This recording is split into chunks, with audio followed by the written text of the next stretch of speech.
Simple at mabilis ang luto muna tayo mga baby ko. Welcome to Choice to the World! Salamat talaga at medyo maganda na nga ang panahon ngayon. Hindi gaya last week. Tuloy-tuloy ang ulan. Ayaw tumigil. Parang bunga nga ng kakilala mo. Echos! Kita mo naman di ba baby ko?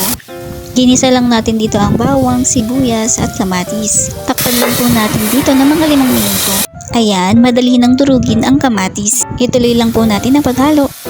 Upang sa gayon ay patuloy na kumatas ang ating mga sangkap. Itabi muna natin itong mga ginisa.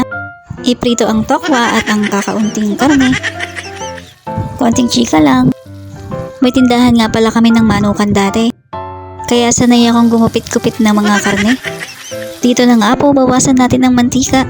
Saka po natin ibalik ang mga prinito at ginisang mga sangkap. Heto na nga po ang ating bida, si Pechay. Tignan mo naman yan, fresh na fresh. Patuloy pa natin itong halu-haluin kasama ng ibang mga sangkap. Maglagay lang tayo ng konting liquid seasoning, magic sarap at toyo.